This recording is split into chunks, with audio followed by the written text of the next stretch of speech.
Huwag kang magsalita, babala ng kasambahay sa milyonaryo, at ang sandaling iyon ang nagpabago sa lahat. Hindi pa kailanman nakaramdam ng takot si Marcelo Buenaventura ng ganito.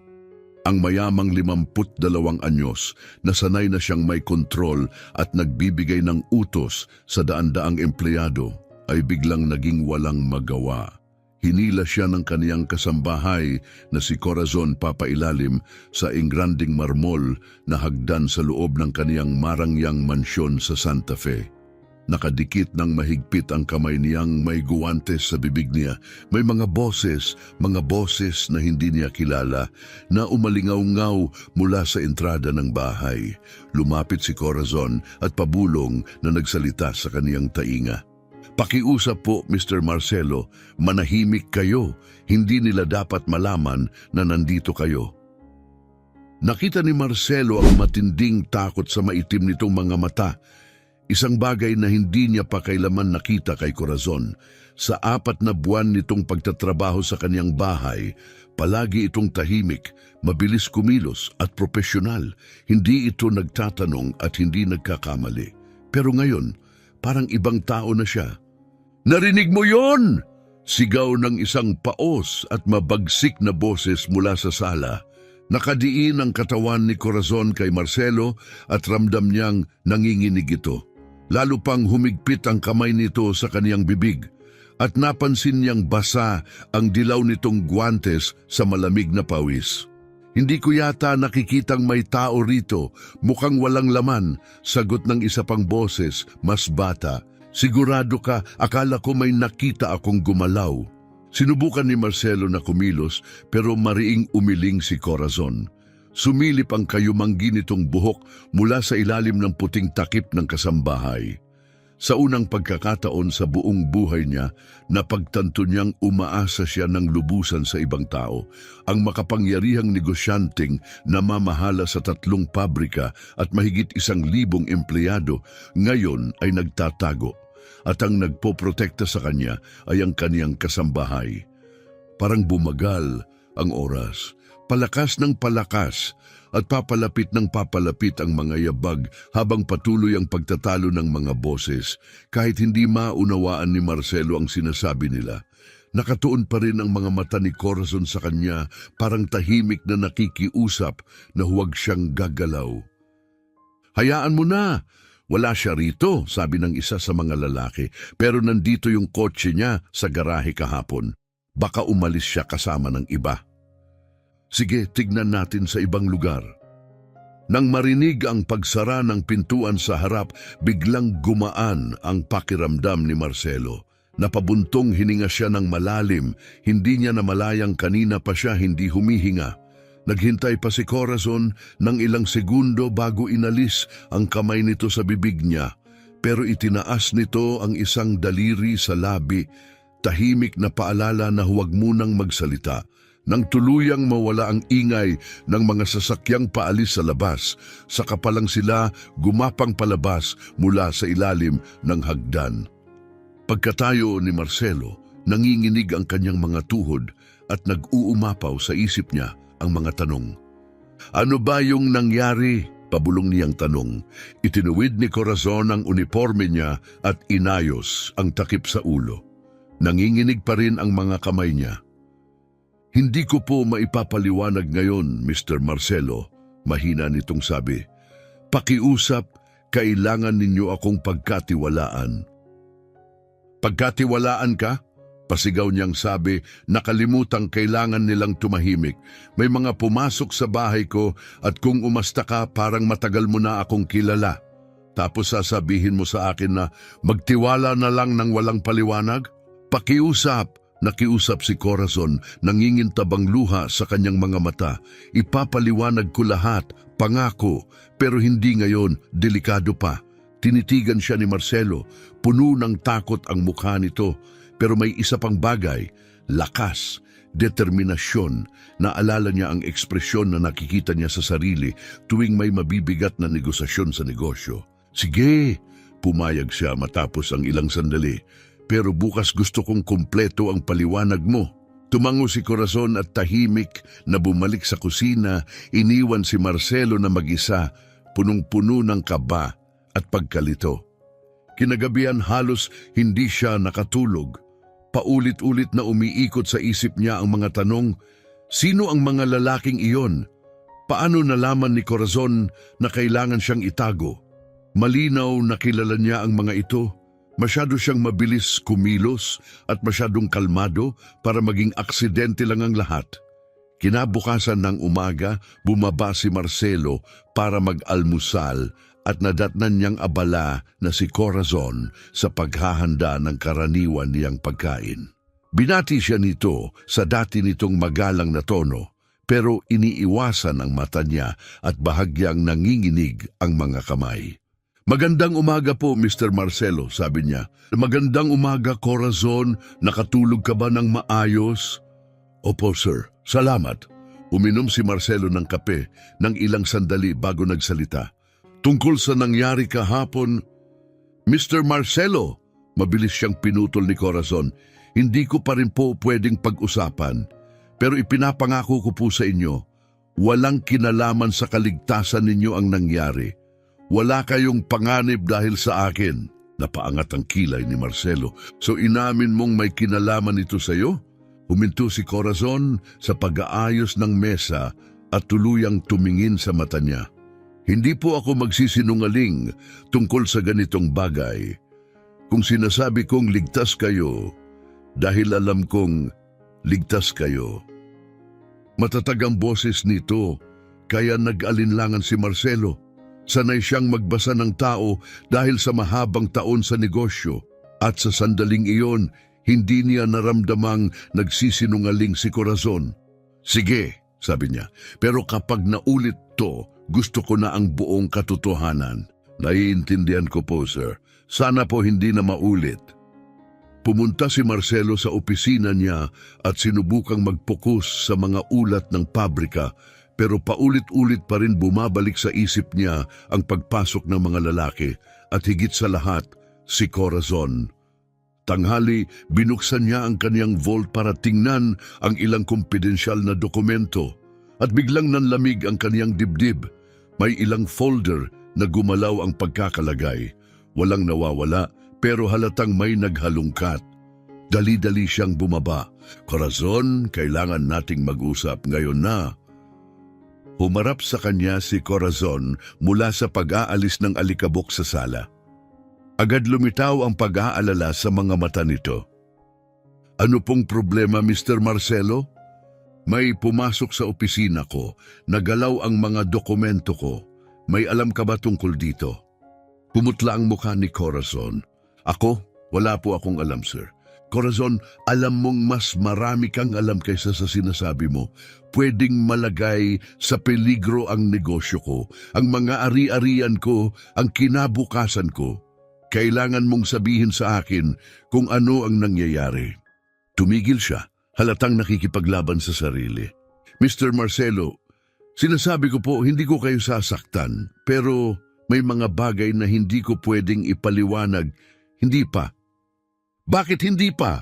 Dahil maaari nitong ilagay sa panganib ang mga taong mahal ko. Nabigla si Marcelo, may sakit sa boses niya, tunay na sakit. Para sa isang lalaking yumaman dahil sa pagiging mapagduda, bigla niyang naramdaman na gusto niyang maniwala sa kanya. Pamilya ba niya ang pinoprotektahan niya? Tahimik na tumango si Corazon, hindi na makapagsalita pa. Kung nag-e-enjoy kayo sa kwentong ito, siguraduhing pindutin ang like button at mag-subscribe sa channel. Malaking tulong ang bawat suporta para makapagpatuloy kaming maghatid ng ganitong mga kwento. Ngayon, balik tayo sa kwento. Dahil hindi pa rin mapakali, bumalik si Marcelo sa kaniyang opisina. Pero alam niyang hindi siya makakapag-focus hanggat wala siyang sagot. Kaya ginawa niya ang isang bagay na hindi pa niya kailanman nagawa. Kumuha siya ng pribadong investigador para alamin ang nakaraan ni Corazon. Sinabi ng detektive na isang veteranong lalaki na nagngangalang Mark Garcia na aabutin ng ilang araw bago siya makakalap ng sapat na impormasyon. Pumayag si Marcelo, conflicted ang loob. May bahagi sa kanya na nakokonsensya sa pagsisiyasat sa taong muntik ng isugalang buhay para protektahan siya. Kinagabihan, habang nagdi-dinner sila, pinagmasdan ni Marcelo si Corazon. Nagsilbi ito ng pagkain ng perpekto gaya ng dati, pero tensyonado ang katawan niya. Ang mga galaw niyang dati ay magaan, ngayon ay parang may bigat. Sinubukan ni Marcelo na magmukhang kaswal at nagtanong, "Corazon, gaano ka nakatagal nagtatrabaho bilang kasambahay?" 6 na taon po, sir." "Dito lahat sa Mexico City?" "Opo, dito po ako ipinanganak at lumaki." "Malaki ba ang pamilya mo?" Huminto si Corazon bago sumagot, "Kaming 2 lang ng nakababata kong kapatid, sir. Pumanaw ang mga magulang namin noong mga bata pa kami." "Talagang nakikiramay ako," sabi ni Marcelo, malambot at taos-puso ang tono. Magpalaki ng kapatid sa murang edad, siguradong napakahirap noon. "Oo," mahina ngunit matatag na sagot ni Corazon, "pero kinaya namin." May lakas sa boses niya na ikinagalang ni Marcelo. Maaga rin niyang nawala ang kanyang mga magulang, kaya alam niyang ang ganung uri ng pagkawala ay talagang humuhubog sa isang tao. "Ano ang trabaho ng kapatid mo?" tanong niya. Siya'y sinusubukan pa ring hanapin ang direksyon niya. Palipat-lipat siya ng trabaho, naghahanap ng tamang landas. Napansin ni Marcelo na iniiwasan niyang magbigay ng detalye, pero hinayaan muna niya yon sa ngayon. Pagkalipas ng 3 araw, nakatanggap si Marcelo ng tawag mula kay Mark, ang pribadong investigador. Seryoso ang tono nito, kailangan nilang magkita ng personal. Inayos ni Marcelo ang meeting sa isa sa kanyang mga pabrika malayo sa mansyon. "Mr. Buenaventura," panimulan ni Mark habang binubuksan ang isang folder na puno ng mga dokumento, "may nalaman na akong impormasyon tungkol sa kasambahay ninyo." Yumuko si Marcelo, biglang naging alerto. "Ano ang nahanap mo?" Una sa lahat, hindi ganap na tama ang pangalang isinulat niya sa resume. Ang tunay niyang pangalan ay Corazon Castillo Garcia. Pero sa aplikasyon, Corazon Castillo lang ang inilagay niya. Malamang para mas mahirap siyang matrace at mahukay ang kanyang background. Nanikip ang sikmura ni Marcelo. "Tuloy mo! May nakababata siyang kapatid na lalaki, si Ricky Garcia, 25 taong gulang. At ito ang problema, malubha ang utang niya. Malaki ang utang niya sa mga loan shark."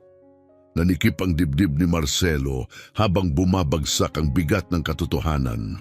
Magkano ang utang? Humigit kumulang 80,000 piso at mabilis pang lumalaki dahil sa interes. Ang hula ko, yung mga lalaking pumasok sa bahay ninyo ay mga naniningil at hinahanap si Corazon dahil hindi na nila mahanap ang kapatid niya. Napahilig si Marcelo sa upuan, tahimik na sinisip-sip ang bawat salita. "May iba pa ba akong dapat malaman?"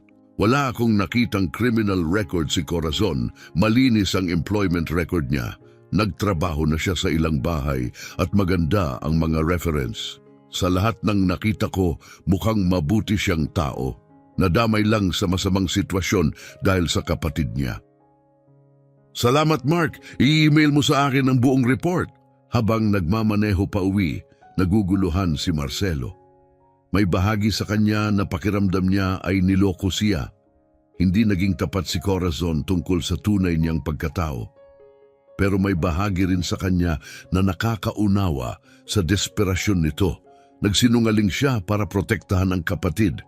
Pagdating niya sa bahay, nasa kusina si Corazon at naghahanda ng hapunan. Binati siya nito gaya ng dati, pero kita ni Marcelo ang tensyon sa balikat niya. Halatang kinakabahan siya. "Corazon, kailangan nating mag-usap," seryoso niyang sabi. Agad siyang humarap. Puno ng takot ang mga mata niya. "Opo, Mr. Marcelo?" "Alam ko na ang tungkol kay Ricky at sa mga utang niya." Nabitawan ni Corazon ang plato at bumagsak iyon sa sahig. Nabasag. Mabilis siyang lumuhod para pulutin ang mga bubog. Pero halatang nanginginig ang kanyang mga kamay. "Pakiusap, hayaan niyo akong magpaliwanag." Magsimula ka sa pagpapaliwanag kung bakit nagsinungaling ka tungkol sa buong pangalan mo noong nag-apply ka sa trabaho. Natigilan siya sa kalagitnaan ng paggalaw. Nanlaki ang mata niya at tumulo ang luha sa pisngi niya. Dahil alam ko pong kapag nakita ninyo ang apelyido ni Ricky sa background check, hindi niyo ako tatanggapin. Kaya pinili mong magsinungaling. Wala na po akong ibang pagpipilian, Mr. Marcelo.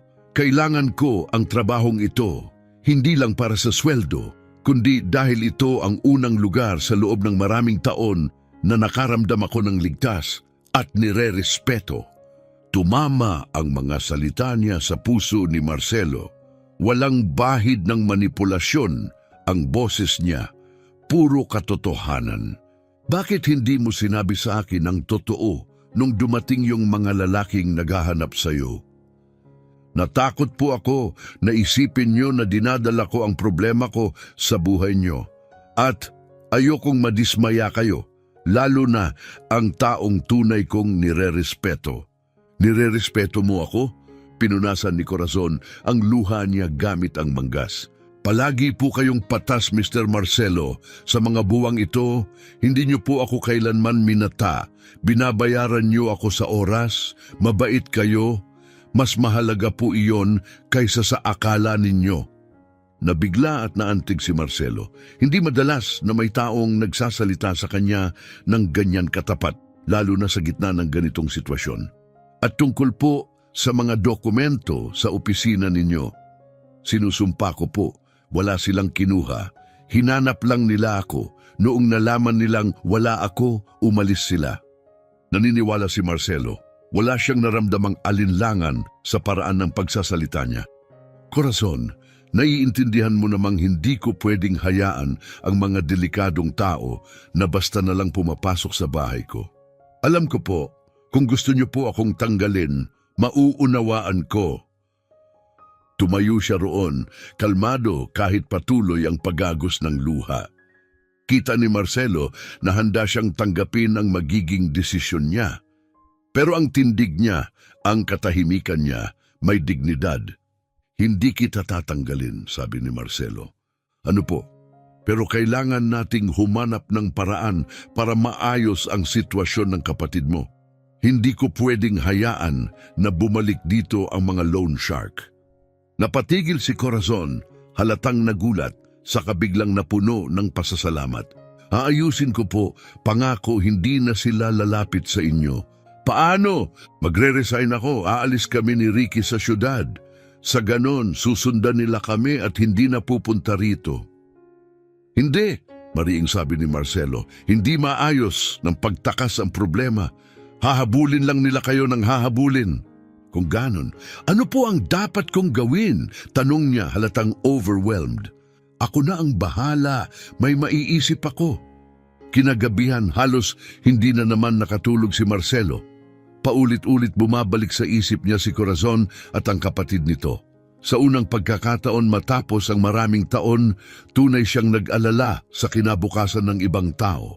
Pagsapit ng umaga, nakagawa siya ng desisyon. Isang desisyong hindi niya inaasahang gagawin niya. Corazon, sabi niya habang nagkakasalubong sila sa hallway, gusto kong makilala ang kapatid mo, Mr. Marcelo. Kung aayusin natin ito, kailangan kong makita mismo kung anong klasing tao siya. Nagatubili si Corazon, hindi siya masamang tao, nagkamali lang siya ng mga desisyon. Araw-araw may mga taong nagkakamali, sabi ni Marcelo. Ang mahalaga ay kung ano ang gagawin nila pagkatapos. Kinahapunan, bumalik si Corazon kasama ang kapatid niya. Nagulat si Marcelo, magkahawig sila. Parehong matalim at expressive ang kayumangging mga mata at parehong may tahimik na lakas ang mukha nila. Payat si Ricky at katamtaman ang tangkad. Maitim at bahagyang magulo ang buhok niya at napansin ni Marcelo ang maliit na tattoo sa pulso niya. Simple pero malinis ang suot niya at magalang ang kilos niya kahit halatang kinakabahan. Salamat po sa pagpapaunlak, Mr. Buenaventura. sabi ni Ricky, sabay abot ng kamay. Tinanggap yon ni Marcelo, matatag at kumpiyansa ang kapit. Magandang senyales.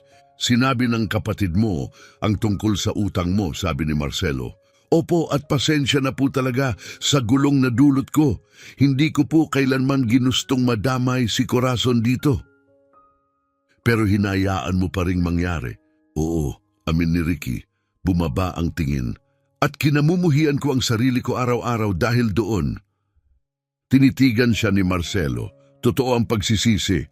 Paano nagsimula ito? Sumulyap si Ricky kay Corazon. Tumango ito ng bahagya, nagbibigay ng lakas ng loob. Dati po akong nagtatrabaho sa isang garahe. Isinara ng may-ari nang hindi kami binayaran. 3 buwang sweldo ang nawala sa akin at hindi ko na nabayaran ang renta. At pagkatapos, may nag-alok po sa akin ng pautang. Sabi niya, pwede ko raw bayaran kapag nakahanap ako ng trabaho. Hindi ko alam na konektado pala siya sa mga loan shark. Marahang tumango si Marcelo, pamilyar ang kwento. Magkano ang orihinal na utang? 20,000 piso at ngayon ay 80,000 na. Grabe po ang interes, lalo lang siyang dumadami.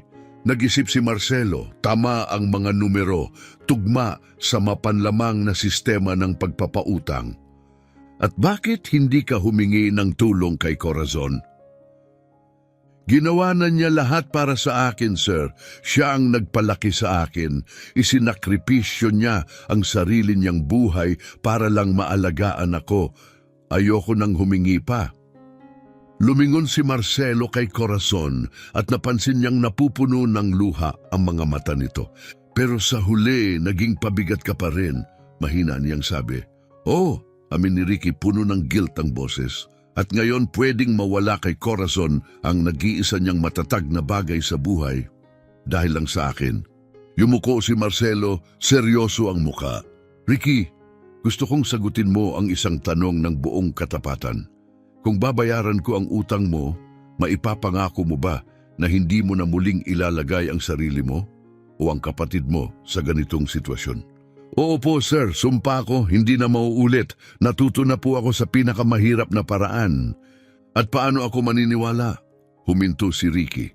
Pagkatapos, dinukot niya ang lumang pitaka sa bulsa. Mula roon, kumuha siya ng isang lumang litrato at iniabot kay Marcelo. Nakikita niyo po ito? Tanong niya. Pinagmasdan ni Marcelo ang larawan. 2 bata ang nasa litrato, si Corazon, mas bata, hawak ang kamay ng isang maliit na lalaki. Kuha ito noong araw na tumira kami sa tita namin matapos mamatay ang mga magulang namin. 13 anyos si Corazon noon, 10 ako. Noong araw na iyon, nangako siya sa akin na hinding-hindi niya ako iiwan, anuman ang mangyari. Tumingin siya sa kapatid niya, malambot ang mata at puno ng emosyon. Tinupad niya yung pangakong yon sa lahat ng taon na lumipas. Nagtrabaho siya habang teenager pa lang para alagaan ako. Isinuko niya ang pag-aaral para makapagtapos ako. Siya ang tagapagtanggol ko, sandigan ko, at ang isinukli ko sa kanya, inilagay ko siya sa panganib. May gumalaw sa loob ni Marcelo. Totoo ang sakit at pagsisisi sa boses ni Ricky, malalim at totoo. Kung ganon uulitin ko, sabi ni Marcelo, kung tutulungan kita ngayon, itatapon mo ba ang lahat ng sakripisyong ginawa ng kapatid mo para sa'yo? Hindi po sir, hindi ko na uulitin. Mas pipiliin ko pang mamatay kaysa saktan siya ng ganito ulit. Naniniwala si Marcelo, hindi matatawaran ang katapatan. Sige, sabi niya matapos ang ilang sandali, babayaran ko ang utang mo. Natigilan sina Corazon at Ricky, hindi makapagsalita. Mr. Marcelo, nanginginig na sabi ni Corazon. Pero dugtong ni Marcelo, may kondisyon. Humarap siya kay Ricky. Magtatrabaho ka para sa akin sa isa sa mga pabrika ko. Makakatanggap ka ng patas na sahod. Pero bawat buwan may ibabawas hanggang sa mabayaran mo ako ng buo. Sir, napakabait po ninyo pero sisimulan sana ni Ricky. Hindi pa ako tapos, mariing sabi ni Marcelo. At saka kayong dalawa ay mananatili dito sa mansyon. Titira kayo sa quarters ng mga staff hanggang sa mabayaran ang utang. Dito titira, hindi makapaniwalang tanong ni Corazon. Oo, magpapatuloy ka sa trabaho mo gaya ng dati at si Ricky naman ay tutulong sa bahay kapag wala siya sa pabrika. Sa ganon, masisiguro kung hindi na siya mapapahamak muli. Nagtinginan sina Corazon at Ricky, parehong nabibigatan at naguguluhan sa emosyon. Bakit niyo po ginagawa ito para sa amin? Mahinang tanong ni Ricky. Huminto si Marcelo. Kahit siya, hindi niya lubos alam ang dahilan, pero sa kaibuturan niya alam niya. Dahil matagal na akong hindi nakakakita ng mga taong tunay na tumatayo para sa isa't isa kahit anong kapalit. Nagsimulang umiyak si Corazon, tahimik, walang salita. Mr. Marcelo, bulong niya, hindi ko alam kung paano kayo pasasalamatan. Hindi na kailangan, sagot ni Marcelo. Tuparin niyo lang ang kasunduan. Gagawin po namin, sabi ni Ricky, matatag ang boses. Pangako ko po. Nung gabing iyon din, personal na tinulungan ni Marcelo sina Corazon at Ricky na mag-ayos sa mga simpleng kwarto para sa mga staff sa likod ng bahay. Sa unang pagkakataon, matapos ang maraming taon, hindi na puro katahimikan ang laman ng mansyon. Sa hapunan, pinanood ni Marcelo ang magkapatid habang nagkukwentuhan. Naalala niya ang relasyon na dati niyang meron sa sarili niyang kapatid na babae bago ito nag-abroad at unti-unti silang nagkalayo. Ricky, sabi ni Marcelo, ano ang plano mo mula ngayon? Well, mahilig po talaga ako sa makina at mga gamit. Gusto kong kumuha ng kursong mekaniko, yung hands-on, para magkaroon ako ng specialization. Magandang ideya yan. Matutulungan kita roon? Alok ni Marcelo. May isa sa mga pabrika ko na tungkol sa auto parts. Mahalaga ang ganong kaalaman. Talaga po? Lumiwanag ang mukha ni Ricky at unang beses nang ngumiti ng totoo. Oo, talaga. Pero unahin muna natin ang utang. Kinabukasan ng umaga, kumontak si Marcelo sa mga kakilala niya sa tulong ni Detective Mark. Ilang oras lang, natuntun niya ang mga loan shark at nakipag-ayos siya sa bayaran. Hindi komportable, pero epektibo. Pagtanghali, umupo siya kasama sina Corazon at Ricky para ibigay ang balita. Tapos na, sabi niya, wala na kayong utang sa kanila. Halos hindi makapaniwala si Ricky. Mr. Marcelo, babayaran ko po kayo kahit bawat sentimo, magtatrabaho po ako ng todo. Naniniwala ako sa iyo, sabi ni Marcelo sabay tango. Noong hapon na yon, unang araw ni Ricky sa pabrika. Samantala, si Corazon ay bumalik sa mga gawain niya. Pero may napansin si Marcelo, may nagbago. Gumagalaw siya ng magaan. Wala na yung bigat at tensyon na dala niya nitong mga nakaraang linggo. Lumapit si Marcelo sa kanya. Corazon, pwede ba kitang tanungin ng personal? Opo sir, bakit hindi ka nag-asawa? Mabait ka, masipag, parang marami kang pagkakataon. Sandaling natigilan si Corazon gulat sa tanong. Hindi ko po talaga naisip. Ang dami kong taon na inalagaan si Ricky kaya walang natirang espasyo para sa ibang bagay. Ngayon na nagiging independent na siya, siguro, hindi ko na rin alam kung ano ang gusto ko. Ramdam ni Marcelo ang bigat ng mga salita niya. Sobrang dami niyang ibinigay sa iba, hindi man lang niya naisip ang sarili niyang buhay. Sa tingin ko, panahon na para magsimula kang mag-isip para sa sarili mo, mahina niyang sabi. Kinagabihan, habang nagre-review si Marcelo ng mga kontrata sa opisina, narinig niyang may halakhak mula sa kusina.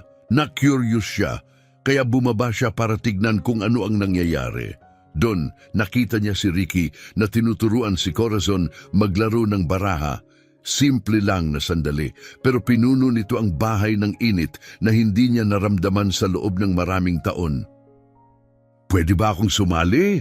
Tanong niya mula sa pinto. Tumingala si Corazon, nagulat pero nakangiti. Oo naman po, Mr. Marcelo. Tinuturuan ako ni Ricky maglaro ng mus. Mos, ang tagal ko nang hindi nakakapaglaro niyan. Umupo si Marcelo sa mesa sa kusina. Isang lugar na halos hindi niya ginagamit kundi para sa mabilisang kain. Sa loob ng isang oras, naglaro silang tatlo at nagtawanan. Sa unang pagkakataon, walang tawag tungkol sa negosyo, walang stress sa boardroom, totoong usapan lang. Sa mga sumunod na linggo, nagkaroon ng bagong ritmo ang mansyon. Si Ricky ay araw-araw nagtatrabaho sa pabrika at umuuwing sakto tuwing gabi. Si Corazon naman ay nagpapatuloy sa pag-aalaga ng bahay. Pero may kapayapaan na sa kilos niya na wala noon. Napansin ni Marcelo na nag-i-enjoy siya na may kasama sa hapunan. Magaan ang mga usapan nila ni Corazon at Ricky, totoo, at napakalayo sa malamig na meeting na nakasanayan niya. Isang gabi, nagsalita si Ricky habang kumakain sila. Mr. Buenaventura, sabi ng supervisor sa pabrika, okay daw po ang trabaho ko. Nag-alok pa nga siya ng extra hours ngayong weekend. Magaling, Ricky. Nagugustuhan mo ba ang trabaho? Opo, gusto ko talaga. At ang ganda ng team. May isa pong guy na si Manuel. 20 taon na siya doon. Siya po ang nagtuturo sa akin. Ngumiti si Marcelo. Kilala niya si Manuel. Isa yun sa pinakamaaasahan niyang empleyado. Kung ganun sa pinakamagaling ka natututo. Pagkatapos, si Corazon, medyo nag-aalangan, ay nagtanong, "Pwede po ba akong magtanong, Mr. Marcelo?" "Siyempre, bakit po kayo mag-isa sa napakalaking bahay? Hindi po ba kayo nag-asawa?" Nagatubili si Marcelo. Iyon ang tanong na bihirang may lakas ng loob magtanong sa kanya. "Nag-asawa ako bisa matagal na." "Ano po ang nangyari?" tanong ni Ricky. "Sinabi niyang mas mahal ko ang trabaho ko kaysa sa kanya," sagot ni Marcelo.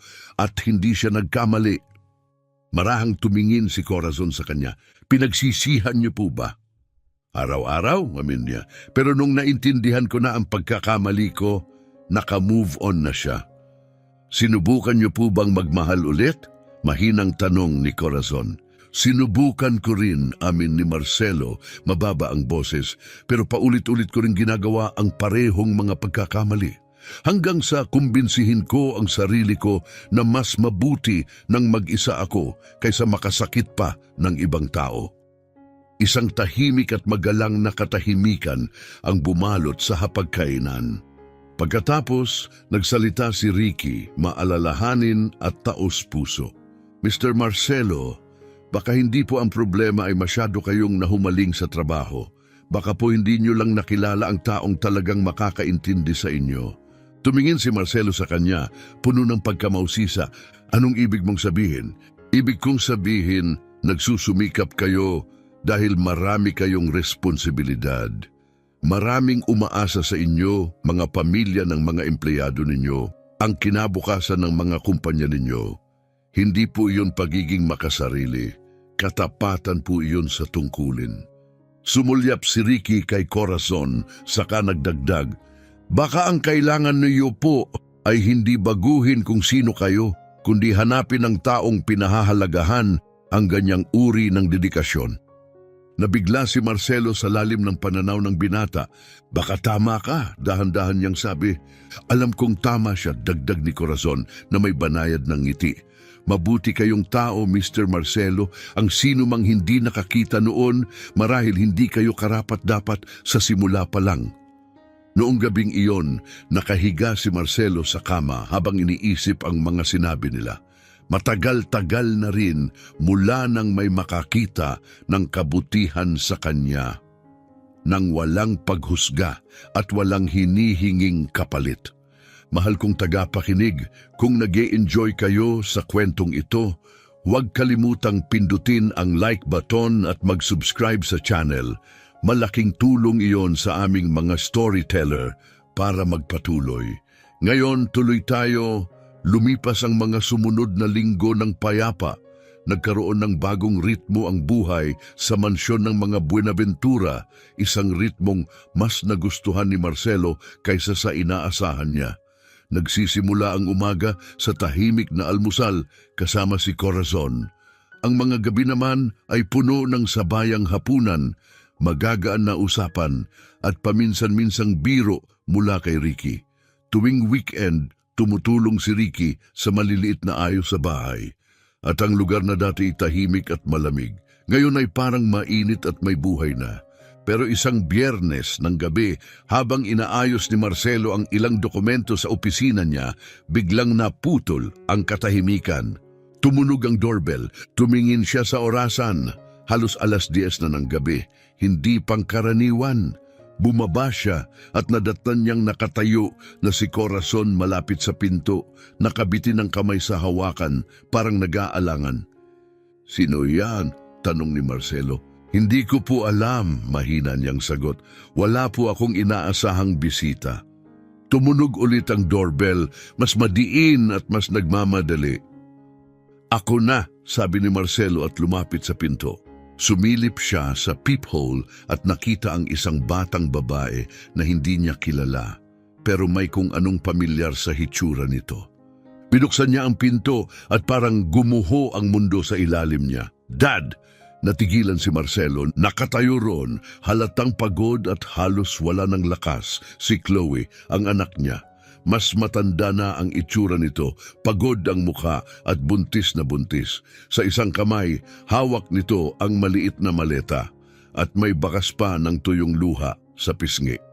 "Chloe," pabulong niyang sabi, "at hindi ko na po alam kung saan pa pupunta." Hindi makagalaw si Marcelo, tuluyang nanlumo. Sa likod niya, dahan-dahang lumapit si Corazon. "Gusto niyo po bang maghanda ako ng kahit ano?" Mahinahon niyang tanong. Hindi makapag-isip ng maayos si Marcelo. "Please, Dad," nanginginig ang boses ni Chloe. "Kailangan ko ng tulong. Wala na akong ibang mapuntahan." Marahang ipinatong ni Corazon ang kamay niya sa braso ni Marcelo. "Bakit hindi po natin siya dalhin sa sala?" Mabait niyang mungkahi. "Maghahanda po ako ng tsaa." Doon muling natauhan si Marcelo. Oo, tama. Pasok ka." Dahan-dahang pumasok si Chloe. Hawak pa rin ng mahigpit ang maleta. Tumingin siya sa paligid na parang hindi siya kabilang, na parabang banyaga sa kanya ang mansyon. "Umupo ka," sabi ni Marcelo. Itinuturo ang sofa. Tahimik na nawala si Corazon papuntang kusina. Umupo sina Marcelo at Chloe sa katahimikan ng matagal. Parehong hindi alam kung paano magsisimula. Kailan ang due date ng baby?" tanong ni Marcelo sa wakas. 2 buwan pa," sagot niya habang inilalagay ang kamay sa tiyan. "At yung ama?" Yumuko si Chloe at tumingin sa sahig. Umalis siya agad nung nalaman niyang buntis ako. Napapikit si Marcelo at nanikip ang panga. Galit na galit siya sa ideyang iniwan ang anak niya, pero pinigilan niya ang sarili. "Bakit hindi ka lumapit sa akin ng mas maaga?" Nabasag ang boses ni Chloe.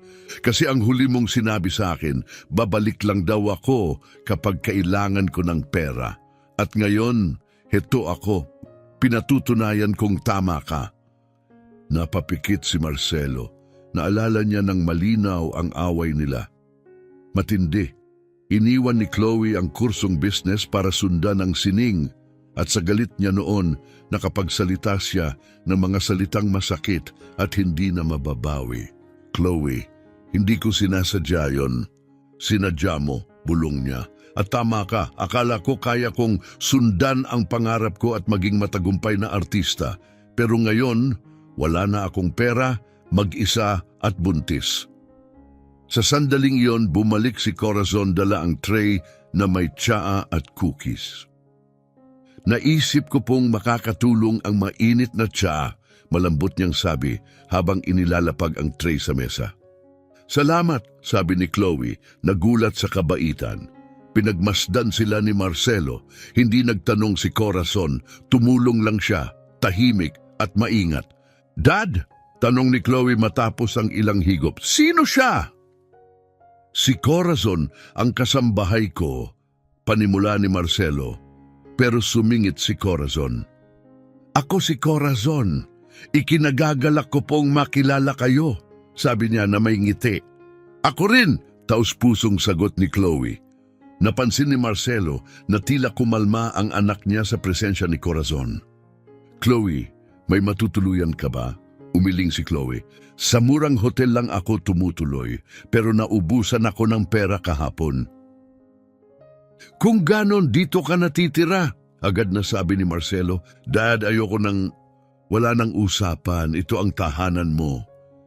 Napuno ng luha ang mga mata ni Chloe. Sinira ko ang lahat, di ba? Tumayo si Marcelo at marahang niyakap siya, unang yakap nila sa loob ng 5 taon. Hindi anak, hindi mo sinira ang lahat. Aayusin natin to, magkasama. Tahimik na nakatayo si Corazon, malapit sa kanila, labis na naantig. Naalala niya ang sariling buhay kasama si Ricky, ang mga hirap, ang takot at ang pag-asang dala ng hindi pagsuko sa isang taong mahal mo. Maghahanda po ako ng guest room, mahina niyang sabi. Salamat Corazon, sabi ni Marcelo. Pagkaalis ni Corazon, umupo si Marcelo sa tabi ng anak niya. Sabihin mo sa akin ang lahat. Ano ang nangyari sa loob ng 5 taon? Pinunasan ni Chloe ang mukha niya at nagsimulang magkwento. Pagkatapos ng away natin, tumira ako sa kaibigan ko. Nagsimula akong magbenta ng mga painting ko sa art fair. Noong una, okay naman. At pagkatapos, nakilala ko si Jose. Tumutugtog siya ng gitara sa banda. Sinabi niyang naiintindihan niya ako.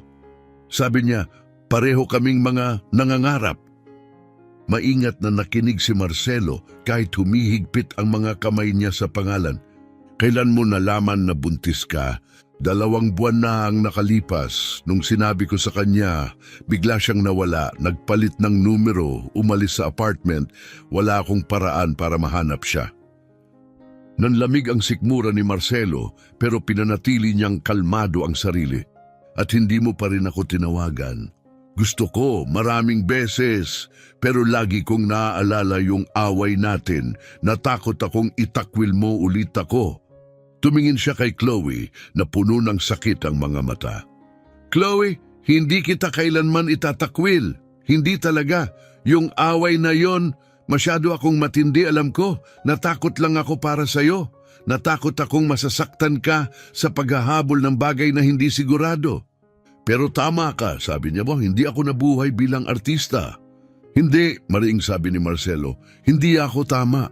Natakot ako. Takot sa ano? Takot na mawala ka tulad ng pagkawala ko sa nanay mo. Napatingin si Chloe sa kanya, nagulat. Mawala ako?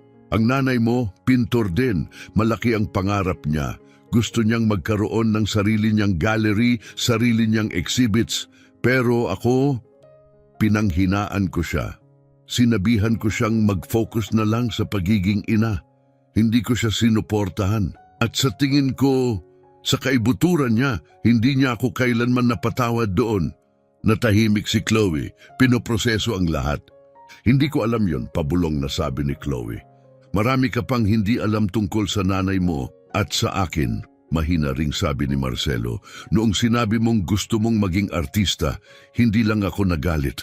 Natakot akong maulit ko ang parehong pagkakamaling ginawa ko sa kanya. Pero sa halip, nakagawa pa ako ng mga bagong pagkakamali. Sa sandaling iyon, bumalik si Corazon sa kwarto. Handa na po ang guest room, sabi niya, na may mainit ng ngiti. Nag-iwan po ako ng malilinis na tuwalya at isang pangtulog na dapat komportable. Salamat Corazon, napakabait mo. Humarap si Marcelo kay Chloe. Mag-usap pa tayo bukas, ha? Sa ngayon magpahinga ka muna. Tumingin si Chloe sa kanya, puno ng emosyon ang mga mata. Dad, gusto kong malaman mo na kahit hindi tayo nag-uusap, hindi ko kailanman tinigil ang pagmamahal ko sa'yo. Mahal din kita, anak, palagi. Kinabukasan ng umaga, mas maaga kaysa dati nagising si Marcelo. Sabik siyang makausap si Chloe ng maayos tungkol sa mga plano nito at sa kinabukasan niya. Pagpasok niya sa kusina, nakita niyang abala na si Corazon, naghahanda ng mas malaking almusal kaysa karaniwan. Magandang umaga, Mr. Marcelo. Masayang bati ni Corazon. Magandang umaga, Corazon. Mukhang napakarami mong niluluto. Naisip ko po kasing baka gutom si Chloe. Buntis siya, kailangan niyang kumain ng maayos. Napangiti si Marcelo. Hindi pa man lubos kilala ni Corazon ang anak niya, iniisip na agad nito ang kapakanan ni Chloe. Salamat sa pag-aalaga mo sa kanya kahapon, sabi niya. Napakabait mo. Wala po yun, mahinang sagot ni Corazon. Anak niyo siya, sapat na po yun. Oo, pero nakita mo ang komplikadong relasyon namin. Karamihan sa mga tao iiwas na lang. Huminto si Corazon at napatigil ang kamay niya habang hinahalo ang itlog. Noong pumanaw ang mga magulang namin, palagi kaming nag-aaway ni Ricky. Sabi niya, teenager lang ako noon pero sinusubukan kong umasta na parang magulang at kinamumuhian niya yon. May mga pagkakataong inakala kong hindi na kami kailanman magkakasundo ulit. Ano ang nagbago? Tanong ni Marcelo. Panahon, pagpapatawad at ang pag-unawa na walang mas mahalaga pa kaysa pamilya. Tumango si Marcelo na antig sa sinabi niya, ang talino mo para sa edad mo, Corazon. Hindi po ako matalino, banayad niyang sagot. Isa lang po akong taong maraming pagkakamali at natuto mula roon. Bandang 9:00 ng umaga bumaba si Chloe, mas mukhang nakapagpahinga kahit may kaunting pag-aalinlangan pa rin. Magandang umaga, mahina niyang bati. Magandang umaga, Chloe, mainit na sagot ni Marcelo. Nakatulog ka ba ng maayos? Mas maayos kaysa sa matagal na panahon. Inihain ni Corazon ang masaganang almusal, itlog, tinapay, sariwang prutas at orange juice. Ang dami naman, gulat na sabi ni Chloe. Dalawa na kasi ang pinapakain mo ngayon, sagot ni Corazon na may ngiti. Kailangan mo ng lakas. Habang kumakain sila, tahimik na pinagmamasdan ni Marcelo kung gaano kadaling nagkakaugnayan sina Chloe at Corazon. Mas komportable ang anak niya kay Corazon kaysa sa kanya. At hindi iyon ikinainis ni Marcelo. Sa halip, nagpasalamat siya. Chloe, sabi niya matapos ang ilang sandali, kailangan nating pag-usapan kung ano ang susunod. Alam ko, Dad, una, pwede kang manatili rito hanggat gusto mo. Bahay mo ito. Salamat, sabi niya na antig. Pangalawa, sisiguraduhin nating makakakuha ka ng maayos na pangangalagang medikal, pinakamabuti na mahanap natin. Dad, sobrang mahal ng ganon. Chloe! Mahinahon siyang sumingit. Tatay mo ako! Dapat matagal ko nang inaalagaan ikaw at ang magiging anak mo. Hayaan mong gawin ko yun ngayon. Napuno ng luha ang mga mata ni Chloe. Hindi ka ba galit sa akin? Sa lahat? Sa alin? Sa pagbubuntis ko, sa pag-drop out ko sa college, sa pagkawala ko ng 5 taon. Tumayo si Marcelo at niyakap siya. Hindi ako galit. Proud ako sa iyo sa pagiging matatag mong babae at sabik akong makilala ang magiging apo ko. Noong hapong iyon, dinala ni Marcelo si Chloe sa isa sa pinakamagagaling na OB sa lungsod. Matapos ang kumpletong check-up, kinumpirma ng doktor na malusog ang mag-ina, isang napakalaking ginhawa. Pauwi, nagtanong si Chloe. So, ano ba ang kwento ni na Corazon at Ricky? Gaano na sila katagal nakatira sa'yo? Ilang buwan pa lang, sagot ni Marcelo. Mahaba-habang kwento. Ikinuwento niya kung paano niya nakilala ang magkapatid na Garcia. Maingat na nilalagpasan ang mas delikadong detalye. Nang matapos siya, nanlaki ang mata ni Chloe. So tinulungan mo sila? Sila ang unang tumulong sa akin, sabi ni Marcelo na may tahimik na ngiti. Paano? Nag-atubili siya, saka ipinaliwanag kung paano siya iniligtas ni Corazon noong araw na iyon. Itinago siya, pinrotektahan ng walang alinlangan. Isinugal niya ang lahat para sa'yo, sabi ni Chloe, namangha. Ang grabe, ang galing. Oo, sabi ni Marcelo, at ngayon higit pa sila sa mga empleyado, parang pamilya na sila. Ngumiti si Chloe, nakikita ko nga, gusto ko sila, lalo na si Corazon, ang bait ng puso niya. Oh, sagot ni Marcelo nag-iisip, totoo yan. Pagdating nila sa bahay, Nakauwi na si Ricky galing pabrika at tumutulong kay Corazon sa kusina. Hi Ricky, bati ni Chloe. Hey Chloe, kumusta sa doktor? Okay lahat, malusog si baby. Ayos, ngising sabi ni Ricky. Masaya to, may baby na sa bahay. Napansin ni Marcelo kung gaano kabilis natanggap ang anak niya sa bagong pamilya sa bahay. Pakiramdam niya, tama lang, nung gabing yon sa hapunan, nabanggit ni Chloe ang dati niyang hilig. Dad, alam kong hindi mo talaga naiintindihan ang pagmamahal ko sa art. Pero mahinahong pinutol siya ni Marcelo. Chloe, mali ako roon. Gusto kong makita ang mga paintings mo. Ha, talaga? Oo, totoo. May dala nga akong ilan. Pwede ko bang ipakita pagkatapos ng dinner? Siyempre. Pagkatapos kumain, umakyat si Chloe at bumalik dala ang ilang canvas. Nagtipon sina Marcelo, Corazon at Ricky sa sala habang isa-isa niyang inilatag ang mga ito. Napakaganda ng mga painting, mga portrait ng ordinaryong tao, tahimik na sulok ng lungsod, mga sandaling puno ng damdamin. Wow, Chloe, sabi ni Corazon, ang gaganda nito. Salamat, sagot ni Chloe, nahihiya pero masaya. Lumapit si Marcelo at pinagmasdan ito ng mabuti. May tunay kang talento, sabi niya, nanginginig sa emosyon ng boses. Pasensya na kung ngayon lang ako natauhan. Totoo ba yan? Oo, proud ako sa iyo. Nakisali si Ricky, nagtatanong tungkol sa mga teknik at inspirasyon niya. Halatang impressed talaga siya. Nung gabing iyon, sa unang pagkakataon matapos ang napakatagal, naramdaman ni Marcelo na ang bahay niya ay hindi lang mansyon, kundi isang pamilya.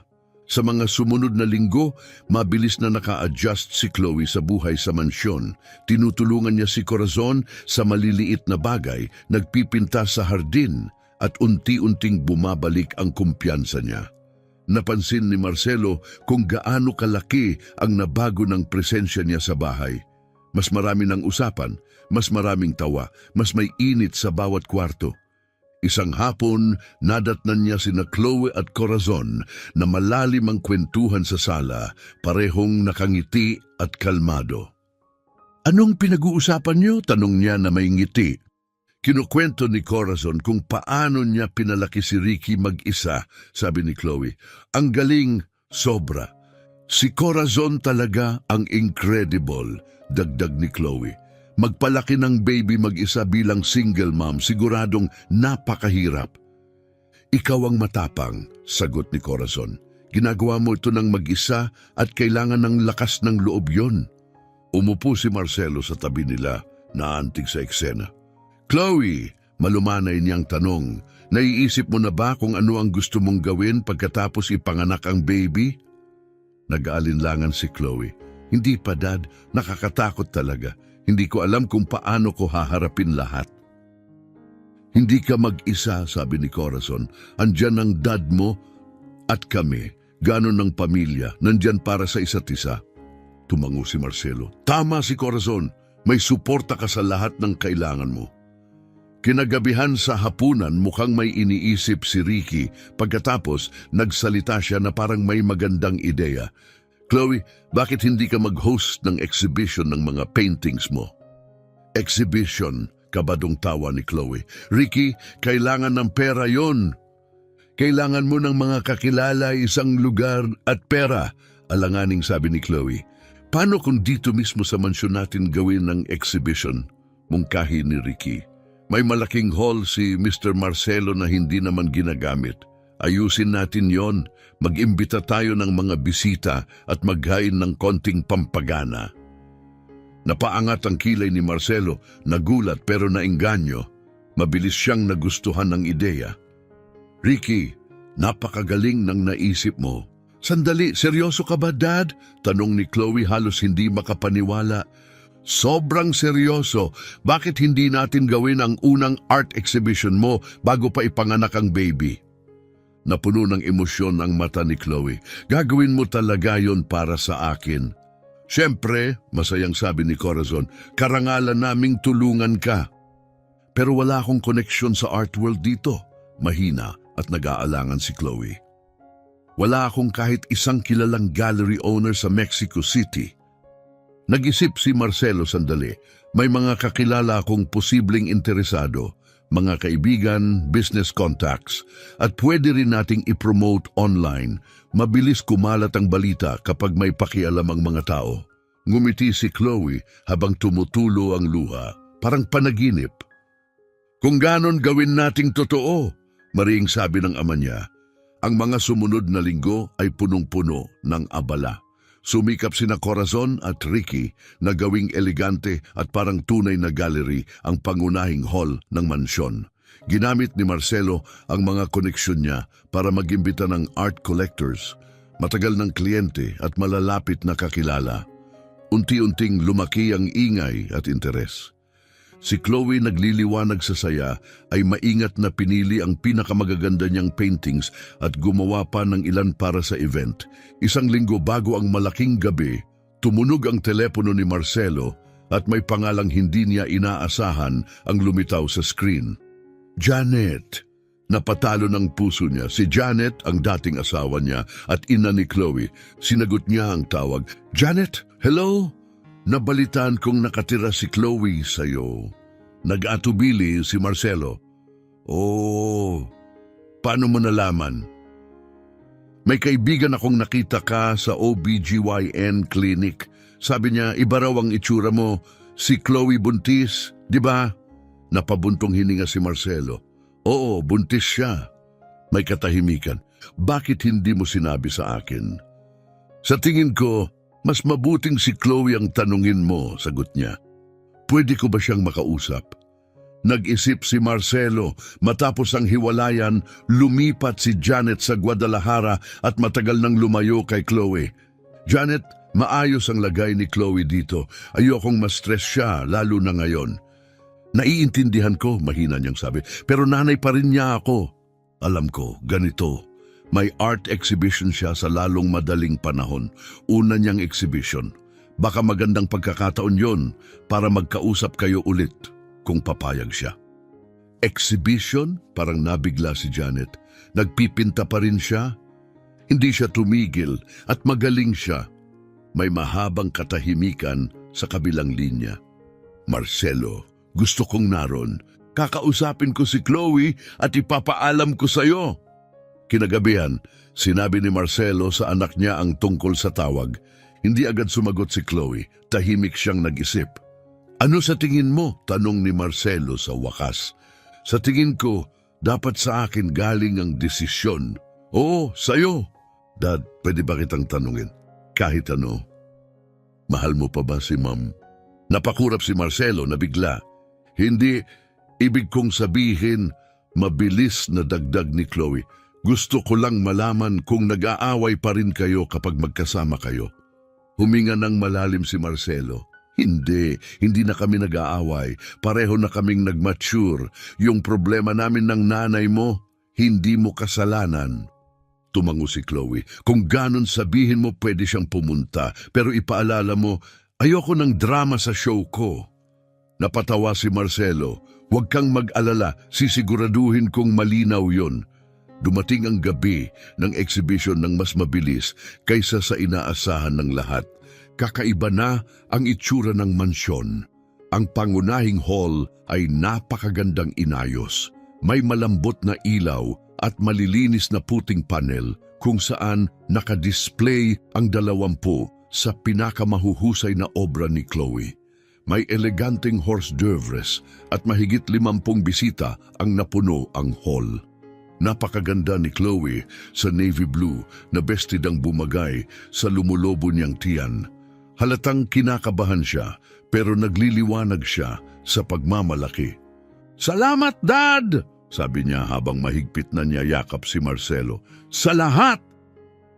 Hindi, sagot niya habang yakap siya. Salamat sa iyo dahil pinayagan mo akong ipakita kung gaano kakahalaga sa akin. Lumapit si Corazon, kumikinang ang aura sa simpleng itim na bestida na tahimik na binili ni Marcelo para sa kanya. Handa na po ang lahat, sabi niya. Dumarating na ang mga unang bisita. Isang malaking tagumpay ang event. Humanga ang mga bisita sa mga obra ni Chloe at nagtatanong ng makabuluhang mga tanong. Ilang paintings ang nabenta sa loob lang ng unang oras. Tumayo si Marcelo sa gilid, pinapanood ang anak niyang nagliliwanag. Ikinukwento nito ang proseso niya, inspirasyon, pangarap, at mukhang siya na mismo ang kumpiyansang artistang matagal na niyang gustong maging. Pagkatapos, bandang 9:00, dumating si Janet. Agad siyang nakilala ni Marcelo, binago siya ng panahon, pero elegante pa rin, matikas pa rin. Nakasuot siya ng dark green na bestida at may dalang maliit na bouquet ng bulaklak. "Janet," bati ni Marcelo. "Marcelo," mahinang sagot niya, "salamat at pinayagan mo akong pumunta." "Nandoon si Chloe," sabi ni Marcelo, itinuturo ang grupong nakapalibot sa mga painting. Napuno ng luha ang mga mata ni Janet habang pinapanood ang anak niya. Pagkatapos, tumawid siya sa gitna ng hall. "Sophie," lumingon si Chloe at biglang nagbago ang ekspresyon niya. "Mom." Nagyakapan sila, ina at anak, muling nagtagpo. Walang salita, luha at pagpapatawad lang. Tahimik na nakatayo si Marcelo sa malapit, labis na naantig. May marahang dumampi sa braso niya. Si Corazon. "Okay lang po kayo?" Mahina niyang tanong. "Sa totoo lang," sabi niya, nakatingin pa rin sa muling pagkikita. "Okay, masaya ako para kay Chloe." At para sa sarili niyo, tumingin siya kay Janet na ngayon ay humahanga sa mga painting ni Chloe. "Pakiramdam ko ni payapa," sabi niya. "Sa unang pagkakataon, may kapayapaan akong nararamdaman kapag nakikita ko siya." Ngumiti si Corazon. "Napakagandang bagay po noon." "Corazon, salamat. Ang laki ng naitulong mo para maging posible ang gabing ito." "Hindi niyo po kailangang magpasalamat, espesyal si Chloe. Karapat dapat siyang magkaroon ng gabing ganito." Tumango si Marcelo habang pinapanood si Corazon na magiliw at maayos na nakikihalubilo sa mga bisita. Hindi niya kailangan ng mamahaling alahas o designer na bestida. May likas na elegansya sa kanya kahit ganon lang. Nang matapos ang event at umalis na ang huling bisita, nagtipon ang pamilya sa sala. "Chloe," sabi ni Ricky, punong-puno pa rin ng excitement, "nakabenta ka ng 8 paintings. Astig yun." "Oo nga," ngiting sagot ni Chloe. "Sapat para makapagsimulang mag-ipon para sa baby." "Hindi lang amazing," sabi ni Janet, "mas higit pa sa inaasahan ko ang gawa mo." "Salamat, Ma'am." Tahimik na nakinig si Marcelo. Ang tensyon na dati palaging nasa paligid nila ay tila nawala na. Humarap si Janet sa kanya. "Salamat, Marcelo, dahil binigyan mo siya ng pagkakataong hindi ko nagawa." "Pareho tayong nagkamali," sagot niya, "pero mas maayos na tayo ngayon. Yon ang mahalaga."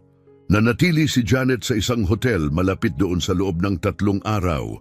Sinamantala ang oras para makabawi at makapag-reconnect kay Chloe. Nagulat si Marcelo dahil wala na siyang galit.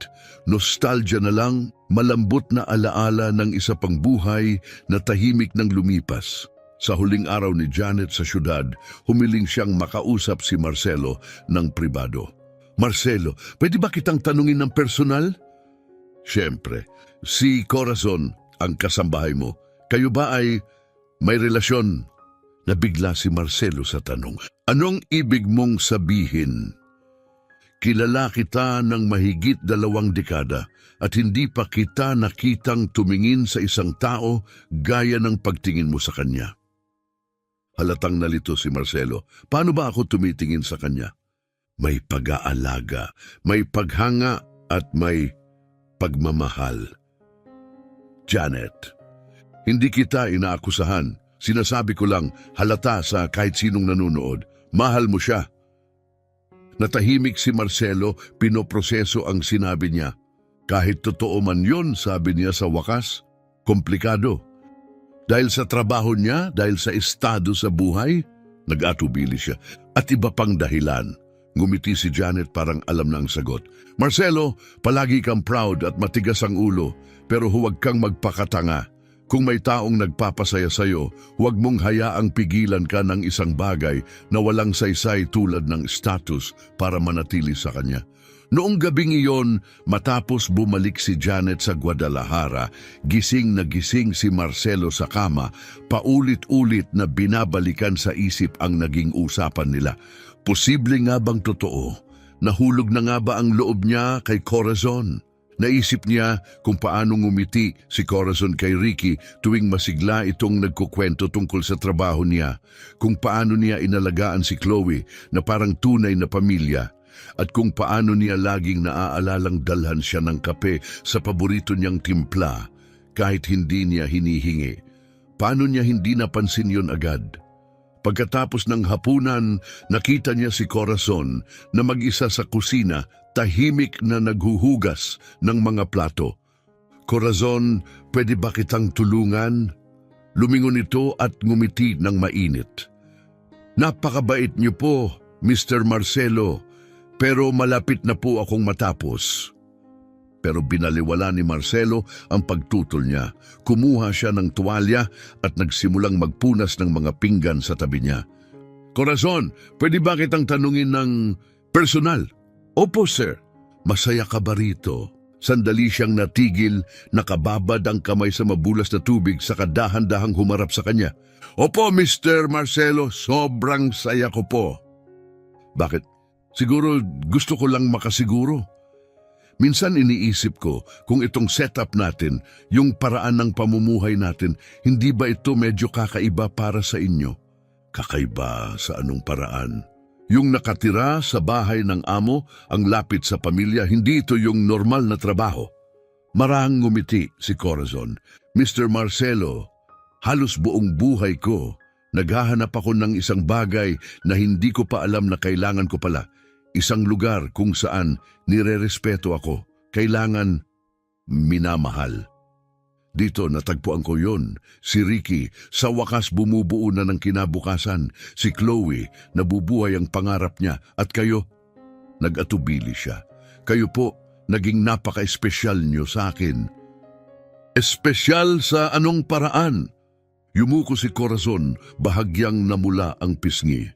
Kayo po ang taong hinahangaan ko, ang taong sobra kong pinapahalagahan. Gustong magtanong pa ni Marcelo, gustong sabihin ang nararamdaman niyang unti-unting nabubuo. Pero may pumigil sa kanya, baka takot, baka pag-aalinlangan. Pagkalipas ng 2 linggo, sa kalagitnaan ng gabi, nagsimulang mag-labor si Chloe. Naging kaguluhan ang lahat, mabilis na nagmadali sina Marcelo, Corazon at Ricky papuntang ospital. Dumaan ang mga oras na parang napakabagal, puno ng paglalakad, pabalik-balik, katahimikan at kaba.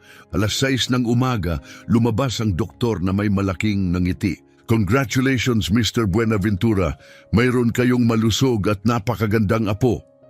Bumulusok ang emosyon kay Marcelo, mas matindi kaysa sa anumang naramdaman niya sa loob ng maraming taon. Nang pinayagan na siyang pumasok, nakita niya si Chloe na yakap ang isang munting sanggol na mahimbing ang tulog. Dad, si Leonard, apo mo! Sabi ni Chloe. Kinuha ni Marcelo ang sanggol sa kanyang mga bisig, nanlalambot sa sobrang emosyon sa munting pagiging perpekto ng mukha nito, ng maliliit na daliri at ng banayad na paghinga. Hello, Leonard, bulong niya. Ako ang lolo mo. Tahimik na nakatayo sa pintuan sina Corazon at Ricky, parehong halatang naantig. Napakaganda niya, mahinang sabi ni Corazon. Pinakamagandang bagay na nakita ko, dagdag ni Ricky na mamangha. Mabilis na naging parang nursery ang mansyon. Ang yak, pagpapadede at pagpapalit ng diaper ang pumuno sa dating tahimik na hallways. Salitan silang lahat sa pag-aalaga at may natuklasan si Marcelo tungkol sa sarili niya. Mahal na mahal niya ang pagiging lolo. Inilalakad niya si Leonard sa hardin, bumubulong ng mga kwento sa maliit nitong tainga at inihele ito tuwing gabi hanggang makatulog. Isang hapon, lumapit si Corazon habang nakaupo si Marcelo sa veranda, marahang karga ang natutulog na baby. Natural po kayo, sabi niya na may ngiti. Napakagaling niyong lolo. Sinusubukan kong maging mas mabuting lolo kaysa sa naging tatay ako. Mabuti kayong ama, Mr. Marcelo. Mahinahon niyang sabi, hindi niyo lang palaging alam kung paano ipakita. Tumingin si Marcelo sa kanya, ramdam ang kabaitan sa mga mata nito, kung paano nito laging nakikita ang pinakamaganda sa mga tao. Corazon, pwede ko bang sabihin ng isang bagay? Opo. Dati, natatakot ako sa katahimikan ng bahay na to. Ang lamig, ang lungkot. Pero ngayon kahit yung tahimik, parang mainit na, may buhay. Dahil may pamilya na kayo ngayon, maraan niyang sabi. Oo, at ikaw at si Ricky, parte kayo ng pamilyang to. Ngumiti si Corazon, pero may nagbago sa likod ng ekspresyon niya. Agad nakita iyon ni Marcelo, lungkot o baka pagdududa. Anong problema? Wala po, Mr. Marcelo. Corazon, buong panahon, naging tapat ka sa akin. Huwag ka nang magtago ngayon. Napabuntong hininga siya. Minsan po iniisip ko kung hanggang kailan ito magtatagal. Anong ibig mong sabihin? Malapit nang matapos ni Ricky ang pagbabayad ng utang. Si Chloe, may baby na at may kinabukasan na sa harap niya. At ako, babalik na lang ako sa pagiging kasambahay niyo. May kumirot sa dibdib ni Marcelo. Corazon, hindi ka kailanman naging kasambahay lang para sa akin. Pero iyon po ako, mahina niyang sagot. At okay lang po, tanggap ko na. Gusto ko lang, minsan sana, iba ang naging sitwasyon. Iba sa paano? Tiningnan siya ni Corazon sa mata at sa isang iglap parang nagbago ang hangin sa pagitan nila. Iba, sa paraang hindi pwedeng mangyari. Bago pa makasagot si Marcelo, biglang pumasok si Ricky. Uy, gising na si Leonard at gutom na. Mabilis na lumayo si Corazon, sumunod kay Ricky para tulungan si Chloe. Naiwan si Marcelo nakaupo, paulit-ulit sa isip ang mga sinabi niya na parang alingaw-ngaw na hindi niya mapatahimik. Noong gabing iyon, hindi nakatulog si Marcelo. Ano ang ibig niyang sabihin iba sa paraang hindi pwedeng mangyari? Kinabukasan, pinapunta niya si Ricky sa opisina. Ricky, pwede ba kitang makausap sandali? Oo naman po, Mr. Buenaventura. Nagharap sila, kalmado ang paligid pero seryoso ang usapan. Masaya ka ba sa trabaho sa pabrika? Opo, sobrang saya. Bakit po?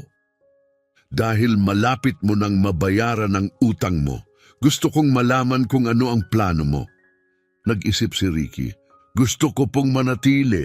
Baka pwede ko nang simulan yung technical course na pinag-usapan natin. At paano si Corazon? Paano po siya? Plano niyo pa rin bang magkasama kayong tumira? Napatawa nang mahina si Ricky. Mr. Buenaventura, pinalaki ako ng kapatid ko. Isinantabi niya ang buhay niya para sa akin. Ngayon, panahon na para mabuhay siya para sa sarili niya. Sinabi niya sa iyo yun? Hindi na niya kailangan. Nakikita ko po kung paano siya tumingin sa inyo. Napakurap si Marcelo, nabigla. Paano siya tumitingin sa akin? Katulad ng pagtingin niyo sa kanya. Nawala ng salita si Marcelo. Ricky, ako... Komplikado. Bakit po? Dahil empleyado ko siya, dahil magkaiba ang mundo namin. Bahagyang yumuko si Ricky. Pwede po ba akong magsabi ng isang bagay? Sige. Nung bata ako, akala ko ang mga mayayaman hindi nakakaramdam tulad namin. Akala ko mas madali ang buhay niyo. Mas malamig. Pero ngayon alam ko na pag-ibig ay pag-ibig. Sakit ay sakit. Mayaman ka man o mahirap, pareho pa rin yon. Malalim ang tama ng mga salita ni Ricky kay Marcelo. So, sa tingin mo dapat kong... Sa tingin ko po, tigilan niyo na ang sobrang pag-iisip at simulan niyo ng maramdaman. Sundan niyo ang puso niyo. Mahal kong tagapakinig, kung umabot kayo hanggang dito, salamat. Huwag kalimutang mag-like at mag-subscribe. Malaking bagay yon sa aming nagsisimula pa lang magbahagi ng mga kwentong ito. Ngayon, tuloy tayo. Noong hapon na iyon, gumawa si Marcelo ng desisyong hindi niya inakalang magagawa niya. Pinatawag niya si Corazon sa hardin pagkatapos ng nap ni Leonard. Dumating siya na parang kabado, bahagyang nanginginig ang mga kamay niya. Mr. Marcelo, okay lang po ba ang lahat? Umupo ka muna dito. Umupo siya sa bench sa tabi niya at ramdam ni Marcelo ang kaba niya. Corazon, ilang buwan na ang nakalipas, bigla kang pumasok sa buhay ko sa paraang hindi ko inaasahan. Nung una, isa ka lang na gumagawa ng trabaho mo. Pero sa paglipas ng panahon, naging higit pa roon. Mr. Marcelo, pakiusap. Hayaan mo muna akong tapusin. Huminga siya ng malalim. Ipinakita mo sa akin kung ano ang ibig sabihin ng muling makaramdam. Naalala mo sa akin na ang bahay ay hindi lang pader at mga gamit, kundi tawanan, mga tao, init. At pinaalala mo rin na ang pamilya ay hindi lang laging tungkol sa dugo. Minsan, ito yung mga taong pinipili nating samahan at panindigan. Humarap siya ng buo sa kanya at ipinakita mo sa akin na ang pag-ibig walang pakialam sa estado sa buhay o pinanggalingan. Napuno ng luha ang mga mata ni Corazon. Pakiusap, huwag niyo pong sabihin ang bagay na hindi niyo naman totoo. Corazon, mahal kita. Parang huminto ang mundo. Kahit ang hangin sa hardin ay tila tumahimik. Mahal din kita, bulong ni Corazon. Pero paano magiging posible? Halos pakiusap niyang tanong. Kayo si Marcelo Buenaventura, mayaman kayo. Ako si Corazon Garcia, isang katulong, kapatid ng lalaking nalunod sa utang. Pag-uusapan tayo ng mga tao. Sasabihin nilang nilapitan ko kayo dahil sa pera niyo. Corazon! Banayad na sabi ni Marcelo, hindi ka pumasok sa buhay ko dahil sa pera o dahil sa ambisyon. Lumapit ka para protektahan ako noong pinakamahina ako. Isinugal mo ang lahat para lang maging ligtas ako. Kung hindi yon pag-ibig, hindi ko na alam kung ano. Napuno ng luha ang mga mata ni Corazon. Marcelo, natatakot ako. Takot sa ano? Takot na baka hindi ako sapat para sa'yo. Na mapapahiya kita sa harap ng mayayaman mong kaibigan na pag-uusapan tayo ng mga tao. Inabot ni Marcelo ang mga kamay niya at hinawakan iyon ng mahigpit. Corazon, tumingin ka sa akin. Tumingin siya sa mga mata ni Marcelo sa kabila ng luha. Ikaw ang pinakamatapang, pinakawalang pag-iimbot at pinakamapagmahal na babaeng nakilala ko. Kung hindi nila yon makita, problema na nila yon, hindi mo problema. Pero paano ang reputasyon mo? Mahina niyang tanong. Anong sasabihin ng mga tao? Umiling si Marcelo. Sa loob ng maraming taon, sobrang pinahalagahan ko ang sasabihin ng iba. Hinayaan kong sirain ng takot na yon ang kasal ko. At muntik ko pang mawala ang anak ko. Hindi ko na uulitin ang parehong pagkakamali. Hindi na rin kita mawawala dahil lang sa paghusga ng ibang tao. Pagkatapos, walang pag-aalinlangan, tumayo si Marcelo at lumuhod sa isang tuhod.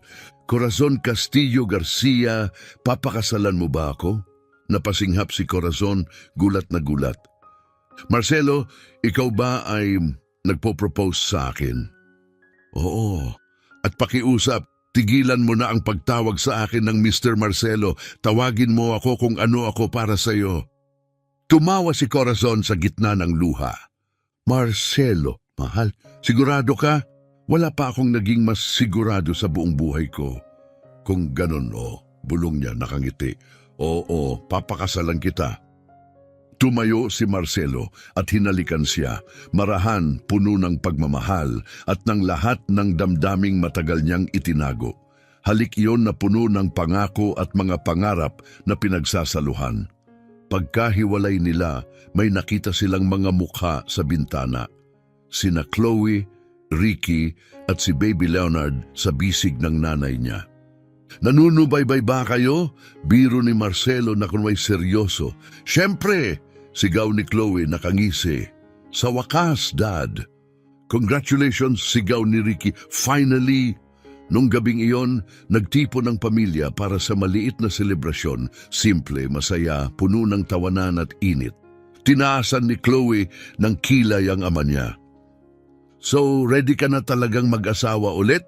Ngumiti si Marcelo. Higit pa sa ready, pero sa pagkakataong ito, iba na. Paano? Ngayong pagkakataon, alam ko na kung ano ang talagang mahalaga. Hindi kung ano ang kaya kong ibigay, kundi kung ano ang kaya kong buuin. Kasama siya. Pinisil ni Corazon ang kamay niya, nagniningning ang ngiti.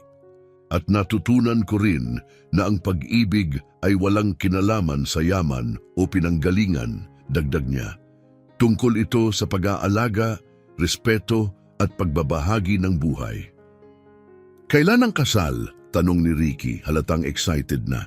Malapit na, sabi ni Marcelo. Sapat na ang panahon na sinayang ko sa pagiging matigas ang ulo. At saan tayo titira? Pabirong tanong ni Corazon. Dito mismo, ang bahay na to ang tahanan natin sa wakas may buhay na. Lumipas ang mga sumunod na buwan sa masayang pagmamadali ng wedding planning. Gusto ni Marcelo ng kasal na elegante pero intimate. Pamilya at ilang malalapit na kaibigan lang. Nag-alala si Corazon sa gastos pero tiniyak ni Marcelo sa kanya, Corazon, hindi ko sinusubukang humanga ang kahit sino. Gusto ko lang ipagdiwang ang pinakamahalagang araw ng buhay ko, tayo. Halo-halo ang reaksyon ng mga tao sa social circle ni Marcelo. May nagulat, may ilang nagchismis, pero marami rin ang taos-pusong bumati. Tumawag si Mark, ang private detective na minsang nag-imbestiga kay Corazon, at sinabi, Marcelo, sa dami ng taon ko, natuto akong makakilala ng totoong karakter. Ang fiancé mo, isa siya sa pinakamabubuti. Salamat Mark, malaking bagay yan. Itinakda ang kasal sa isang maliwanag na Sabado ng hapon sa hardin ng mansyon. Tumulong si Chloe sa dekorasyon. Pumili ng simpleng puti at dilaw na bulaklak na nagpaganda sa buong lugar na parang mahika. Sa araw ng kasal, mas nerbyos si Marcelo kaysa sa kahit kailan, mas higit pa kaysa sa board meetings o pagla-launch ng negosyo. Napansin iyon ni Ricky bilang best man. Mr. Marcelo, nanginginig kayo? Takot na takot ako, Ricky. Bakit? Natatakot akong hindi ko siya mapasaya tulad ng karapat-dapat sa kanya. Ngumiti si Ricky. Sir, napapasaya niyo na siya, araw-araw. Nang magsimula ang seremonya, nakatayo si Marcelo sa ilalim ng arko ng mga bulaklak. Puno ng mga taong mahal nila ang hardin, mga manggagawa sa pabrika, mga tao sa komunidad, malalapit na kaibigan at maging si Janet na dumayo pa mula Guadalajara. Unang pumasok si Chloe, karga si baby Leonard. Pagkatapos ay si Corazon dahan-dahang naglalakad kasama si Ricky sa tabi niya. Simple at elegante ang suot ni Corazon at halos napigil ang hininga ni Marcelo sa ganda niya.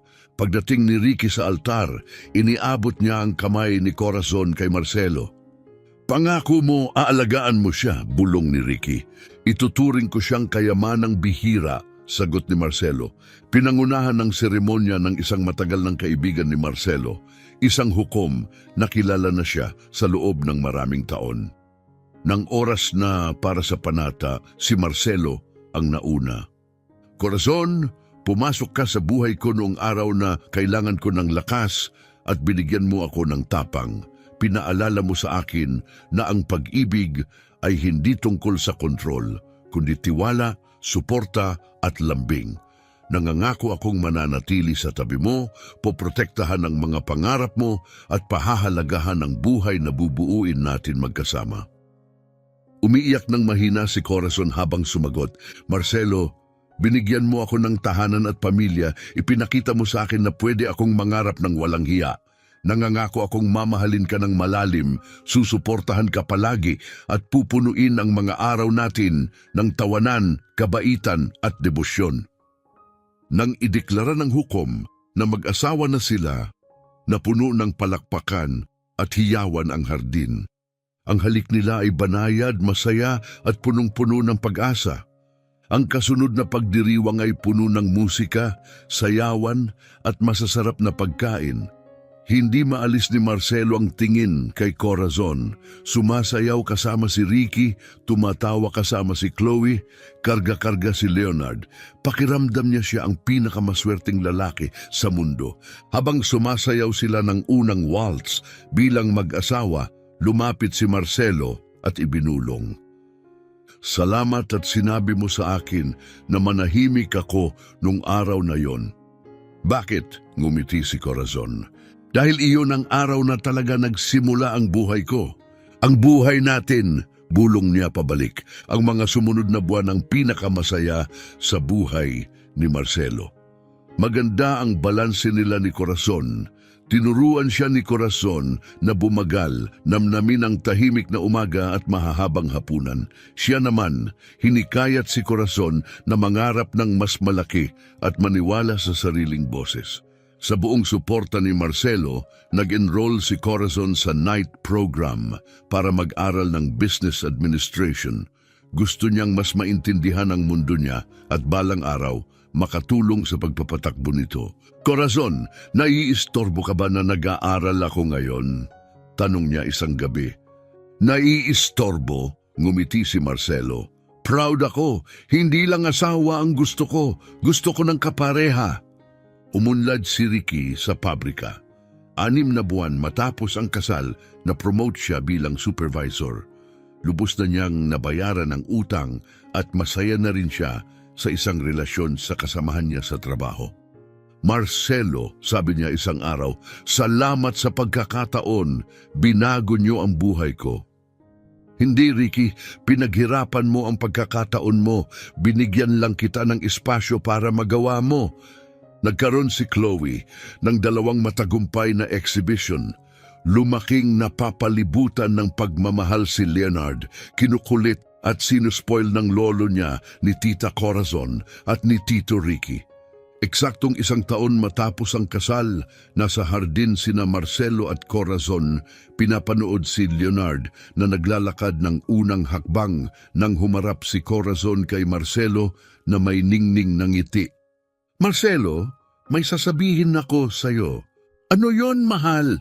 Buntis ako! Natigilan si Marcelo, hindi makapaniwala, tapos biglang napangiti ng malapad, binuhat siya sa tuwa. Totoo ba? Magkakababy tayo? Oo! Tawa ni Corazon, kumikislap ang mata. Masaya ka ba? Masaya? Parang lumulutang ako. Magkakaroon si Leonard ng pinsan o kapatid. Sabay silang nagtawanan, magkayakap sa ilalim ng mga punong minsang naging saksi sa simula ng kwento nila. Mahal kong tagapakinig, kung naantig ang puso mo sa kwentong ito, maglaan ka sana ng 1 segundo para mag-like at huwag kalimutang mag-subscribe. Malaking tulong ito para lumago kami at para maabot ng kwentong ito ang mas maraming taong nangangailangan ng kaunting pag-asa, kaunting pagmamahal at paalala na ang mga pangalawang pagkakataon ay pwedeng magtayo ng pinakamagagandang buhay. Hindi lang ito kwento ng pag-ibig, ito ay kwento ng pagbabago, ng pagpapatawad, ng pamilyang pinipili natin at ng tapang na muling isulat ang kwento natin kahit gaano pa man ito kahuli sa pakiramdam. At salamat sa pakikinig at hanggang sa susunod na kwento, manahimik, maging mabait at huwag tumigil maniwala sa pag-ibig. Sobrang tuwang-tuwa si Chloe nang marinig niya ang balita. At ibig sabihin niyan, magiging tiyuhin na naman ako, sigaw ni Ricky, halos tumatalon sa sobrang excitement. Sa buong pagbubuntis ni Corazon, naging napaka-asikasong at napaka-devoted ni Marcelo. Parang siya na ang pinakamaalagang asawa na maiisip mo. Natuto siya sa mga pagkakamali niya noon at determinado siyang hindi na palalampasin kahit 1 sandali sa pagkakataong ito. Hindi mo naman kailangang tratuhin ako na parang salamin, pabirong reklamo ni Corazon tuwing nagmamadali si Marcelo para pigilan siyang magbuhat o gumawa ng gawaing bahay. Hayaan mo akong alagaan ka, sagot niya. Unang beses to, nakasama ako sa pagbubuntis mula umpisa. Hindi ka ba naroon nung ipinanganak si Chloe? Hindi gaya ng dapat yamin ni Marcelo. Lagi akong abala sa trabaho, iniiwan ko lahat kay Janet. Ngayon, gusto kong maging iba. At naging iba nga. Hindi niya pinalampas kahit isang appointment. Nagbasa siya ng mga parenting book. Siya mismo ang gumawa ng crib at inayos ang baby's room ng mas maingat kaysa sa anumang opisina na naitayo niya. Nang ipinanganak ang anak nilang babae, isang perpektong munting sanggol na kamukhang-kamukha ni Corazon, umiyak si Marcelo sa tuwa. "Hello, prinsesa ko!" bulong niya habang unang beses niya itong karga.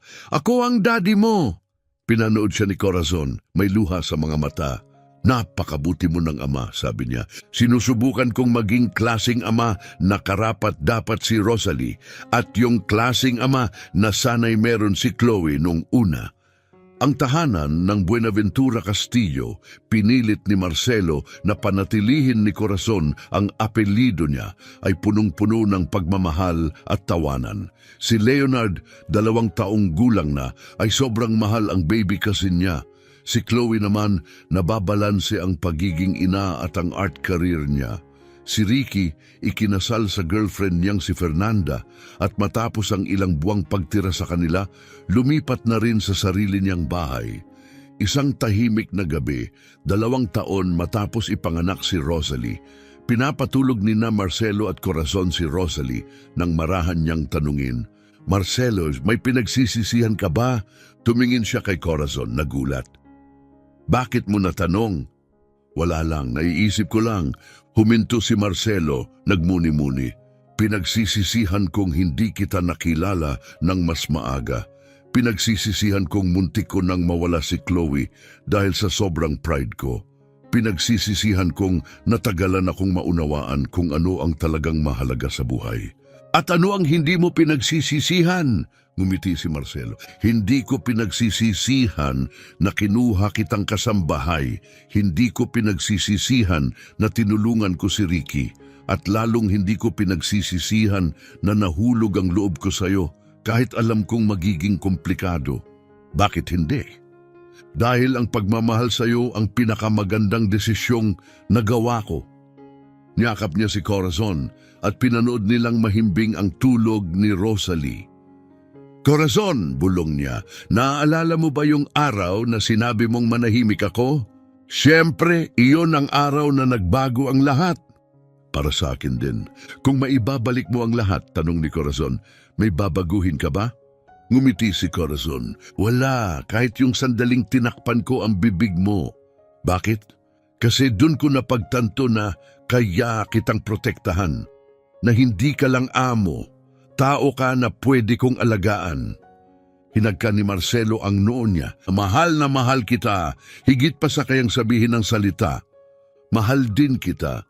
5 taon matapos ang di malilimutang araw ng katahimikan, nagdaos ng malaking party ang pamilyang Buenaventura Castillo para ipagdiwang ang 5 kaarawan ni Leonard. Puno ang mansyon ng mga lobo, musika at masayang kaguluhan habang nagtatakbuhan ang mga bata sa hardin. Nakatingin si Marcelo sa lahat, punong-puno ang puso. Si Chloe ngayon ay isang respetadong artista, nakikipagkwentuhan sa ibang magulang. Si Ricky ngayon ay factory manager, naglalaro kasama ang mga pamangkin. Si Corazon na nakapagtapos ng business degree at naging partner ni Marcelo sa ilang ventures, ang nag-oorganisa ng mga laro para sa mga bata. Si Rosalie, 3 taong gulang na, ay mausisa, matalino at mapagmahal. Siya ang between sa bawat silid na pasukan niya. Tinatawag ni Leonard si Marcelo na Grandpa Beto at si Corazon naman ay Aunt Cami. Pinagahalo ang nakaraan at kasalukuyan ng buhay nila sa sarili niyang inosenteng bersyon ng pamilya. Lumapit si Corazon sa tabi ni Marcelo at niyakap siya sa baywang. "Anong iniisip mo?" tanong niya. "Kung gaano kalaki ang pagbabago," sagot niya, "at kung gaano kaganda ang pagbabagong yon." Hinila niya si Corazon palapit at ibinulong, "Salamat." "Para saan?" "Sa pagliligtas mo sa akin, sa pagturo mo kung ano talaga ang pag-ibig, sa pagbibigay mo sa akin kay Rosalie, sa pagdadala mo ng pamilya mo sa pamilya ko, sa pagtulong mong maging lalaking matagal ko nang gustong maging. At ikaw rin ang nagligtas sa akin," sabi ni Corazon, puno ng emosyon ang boses. "Binigyan mo ako ng tahanan, pamilya, layunin at buhay na hindi ko inakalang pwede kong magkaroon. Iniligtas natin ang isa't isa." "Totoo yan." Tumingin si Marcelo sa paligid, si Chloe tumatawa kasama ang anak, si Ricky nakikipagkwentuhan sa ibang magulang, si Rosalie at Leonard naglalaro sa ilalim ng mga puno at napangiti siya. "Alam mo kung ano ang pinakanakakabilib?" tanong niya. "Ano?" "Lahat ng to nagsimula dahil sinabihan mo akong tumahimik." Tumawa si Corazon. Unang at huling beses na sumunod si Marcelo Buenaventura sa utos ng hindi nakikipagtalo. At pinakamatalinong desisyong nagawa ko. Bakit? Dahil minsan kailangan nating tumigil magsalita para marinig natin kung ano talaga ang sinasabi ng puso. Humarap si Corazon sa kanya. "At ano ang sinasabi ng puso mo noong araw na yon? Na ikaw ang matagal ko nang hinihintay kahit hindi ko alam." "Ganon din ang sinabi ng puso ko." Hinalikan niya si Corazon, banayad at malalim, habang nagpapatuloy ang selebrasyon sa paligid nila. Nang gabing iyon, matapos umalis ang huling bisita at mahimbing nang natutulog ang mga bata, umupo sina Marcelo at Corazon sa hardin, sa parehong lugar kung saan siya minsang nag-propose. "Corazon," tanong ni Marcelo, "sa 5 taon na ton, ano ang pinakamasaya mong sandali?" Ngumiti si Corazon.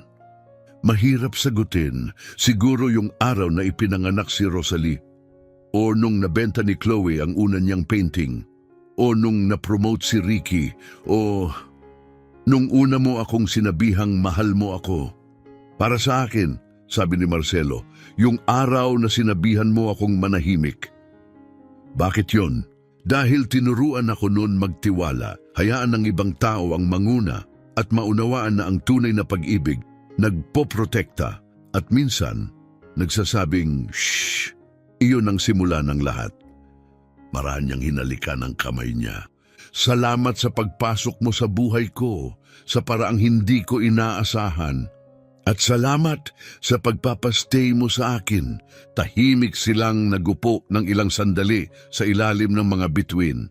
"Corazon, oo, pwede ba kitang tanungin?" "Siyempre, sa susunod na sabihin mong manahimik ako, pangako sasabihin mo kung seryoso?" Ngumisi si Corazon. "Malalaman mo, lalo na kung tungkol ito sa ganito." "Gaya ng ano?"